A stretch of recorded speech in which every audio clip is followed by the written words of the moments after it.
Hello, beautiful humans. I'm Jen Madrone, and I wanted to do a quick video talking about the stages and phases of awakening that I recently put together after many, many years of putting it off and being hesitant about making a linear flow of awakening, because it is not really a linear process.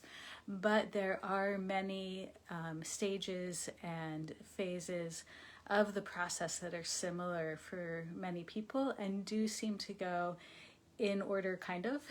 And so putting this together was actually really fun for me once I did it, and fun to share. And I just ask that as you read through it, as you listen to my words, that you just hold it with a grain of salt and with an open heart and an open mind, and know that this process is totally different for everybody. And the purpose of putting this information together is really to help people understand what's going on with them personally, to have more compassion for themselves in the process, to understand a lot of times we need this information to understand that we're not going crazy, that we're not losing our minds, that this is actually a very normal and very purposeful process. And also, I'm hoping that this will instill compassion for everyone else as we kind of look out and see that everyone's in their own place of this process.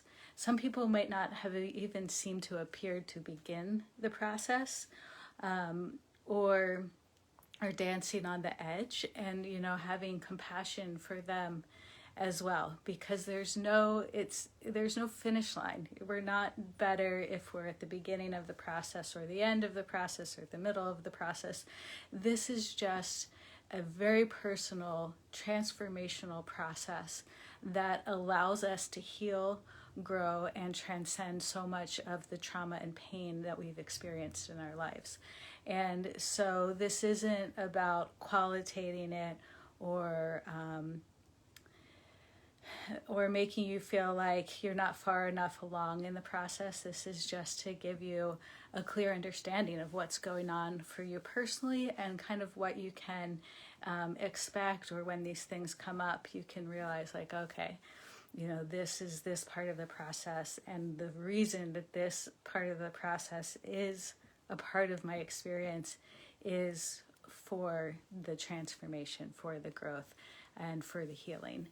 And so today we're just going to talk about the first two stages, and then I think tomorrow we'll do the second two, and then the last three on a third day, hopefully tomorrow. But as you can see, I don't always get to these videos as soon as I say I'm going to, so it might be a couple days. But we're going to start at the beginning, and a lot of times the beginning of the awakening process is very easy to see. We can see that something happened, and other times we just find ourselves in this process and we have to think back, and sometimes we can find a beginning point and sometimes we can't, and that's fine. But for the purposes of giving an outline to this process, the first stage or phase of the awakening process I identified as the wake-up call. And this is when we have a very profound and often very sudden shift in consciousness, where our life gets turned upside down for some reason, and everything that we thought to be real, that we thought was our life, is up for question. And it's almost like the rug gets pulled out from under your feet. And this wake-up call can come in like a million different ways, so many different ways, and everyone has a different experience of this. And so some of the ways that this wake-up call can come excuse me, is through extreme trauma, losing a loved one. Divorce is a really common one, or losing a very significant relationship in your life. Psychedelic experiences, plant medicine experiences are really big ones as well, and can be a really sudden, very abrupt and jarring wake-up call, especially if you haven't really done a lot of personal work leading up to it, and then you have a really strong plant medicine or psychedelic experience, and it just flips everything upside down. And so that can be a really prominent cause or wake-up call. And also spiritual practices and intense spiritual experiences that can either come from spiritual practices or can come from being out in nature, and all of a sudden you have a really intense experience of oneness or unity or some sort of spiritual experience. And then from there, everything is different. Everything has changed. The wake-up call can also look like a psychic split or a manic episode for some people. And this is because the brain is reorienting itself.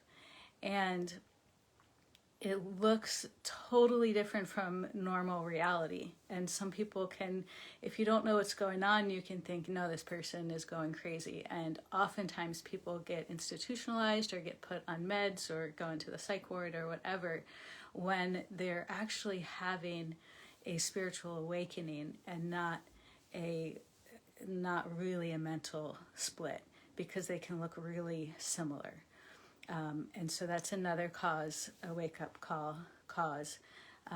Also, it can happen spontaneously. I've talked to people who went to bed one way and woke up, and all of a sudden their whole world had shifted, their whole perspective. Their consciousness had completely changed.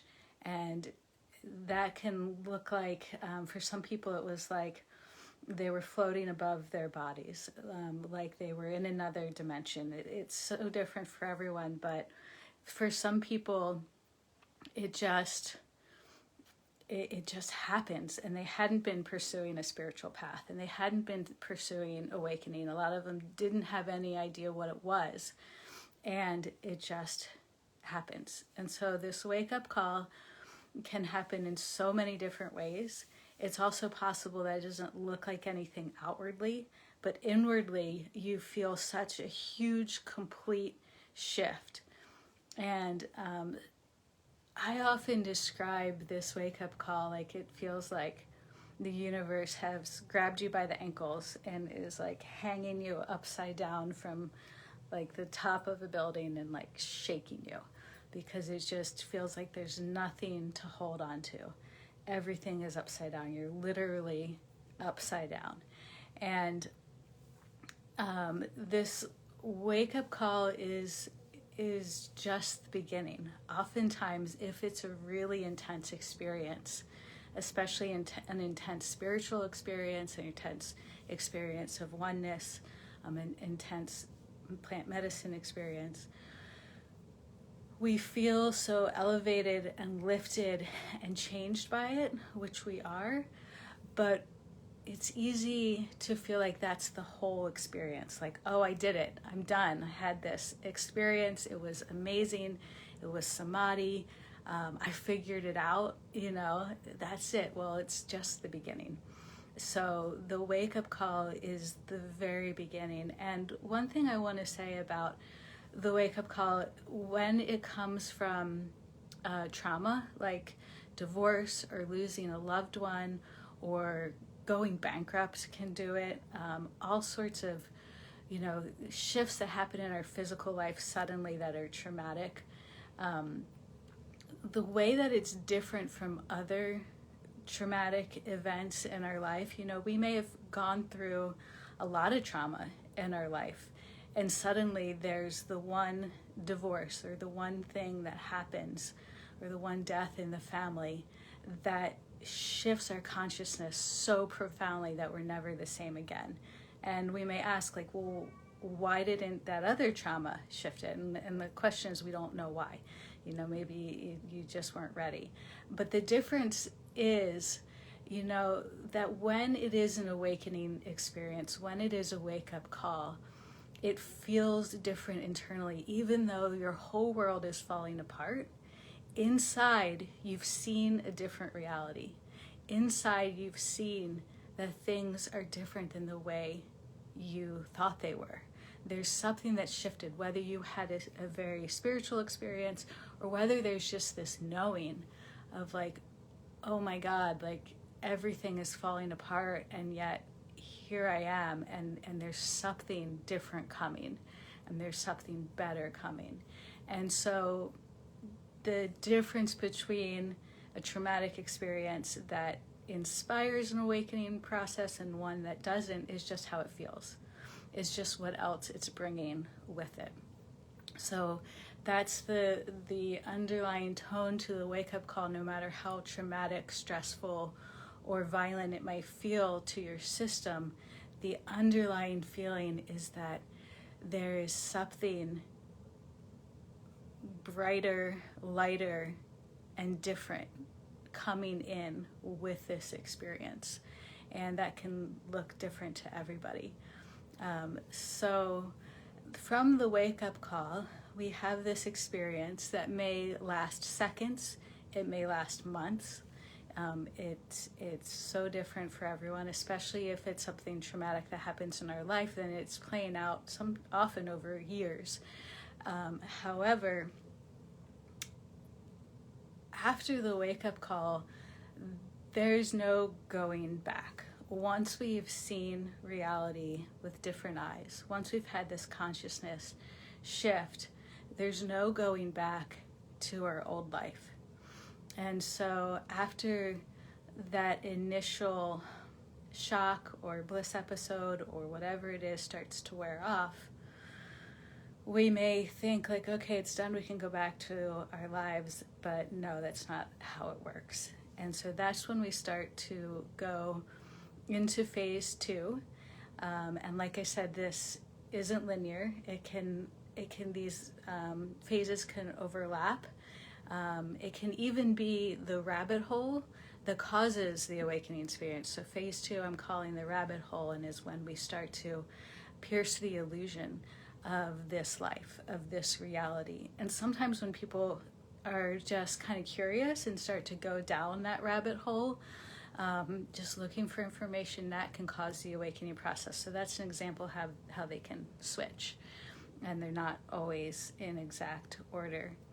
So then as you move into that phase of going down the rabbit hole, of piercing the illusion, because life as you know it has shifted and changed. Internally, you feel completely different. You may feel completely discombobulated, but you know that everything that you once believed about life is shifted and changed. And that's what the wake-up call does. It's like all of your securities, all of your go-tos, all of the things that you thought you had under control in your life are no longer there. And so you go down that rabbit hole of realizing that everything you thought was true is not. Everything you thought was real is actually illusion. This 3D life that you called your life, your only life, this body, this person, everything that you thought was 100% real, you start to realize like, wow, there's something much bigger going on here. There's something much different going on here. I am more than just this sum of my experiences. I am more than just this body. I'm more than just this identity. And this world is more than just this 3D reality, that there's multiple dimensions here. And sometimes we get a very real experience of this, and sometimes it's just a knowing that starts to come up, that starts to take hold. And so that's phase 2, is going into the rabbit hole, piercing the illusion, and finding that nothing you knew to be true is actually true. And this can be extremely difficult to navigate, because it can make you lose all your motivation for life. It's like, well, why am I even doing all of these things if none of it is true, none of it is real? And so it feels like a bit of a mind fuck, because when we're going through it, that's exactly what we're doing. It's actually a very conscious mind fuck, and it's a much needed mind fuck to start to get rid of all of the lies, all of the limiting beliefs, all of the toxic programming that we've based our life around. But when we start to question those things, it feels like we're losing our grip on reality. It feels like we're losing our grip on life. And even though it can be very exciting, it can also be very terrifying, and a mix of the two. And so that one, that phase 2, piercing the illusion, that can last for a long time. It generally just overlaps with the rest of the phases, and it is a really important phase. It's important not to try to jump back to the original experience, or not try to move too quickly out of it and just accept everything without looking at it. The purpose of this phase of piercing the illusion and going down the rabbit hole is to help us let go of all of the attachments and all of the beliefs that we had without grabbing onto new ones. And so we have to be in that place of turmoil. We have to be in that place of fear and explore it and get to know it and reach out for help if we need it, because it can be alarming, especially when no one around you understands what you're going through and thinks that you might actually be losing your mind now, if they didn't think that before. So these two are the beginning phases of the awakening process. And like I said, they can all overlap, but having an understanding of kind of where it started or how it started, or understanding what you're going through, if it has just started, is really important in freeing up some energy so that you can move through the process consciously, so that you can move through it aware as possible, and take advantage of it as you move through it for your own healing. Take advantage of it for yourself, your own growth, your own transformation, and your own upliftment, which then ripples out to everybody around you. So those are the first 2 phases in a nutshell. If you have any questions about that, please leave them in the comments. And if you're struggling in either one of these phases or in any part of the awakening process, and you feel like you need some more help or support through it, then please reach out to me. Send me a private message and we can talk and see if the work I do with my clients would be a good fit for you. So sending you guys so much love. Keep doing the work. I will try to jump on tomorrow and do a video about the second 2 phases. And in the meantime, I love you all. Have a great day, and I'll see you soon. Mwah. Bye.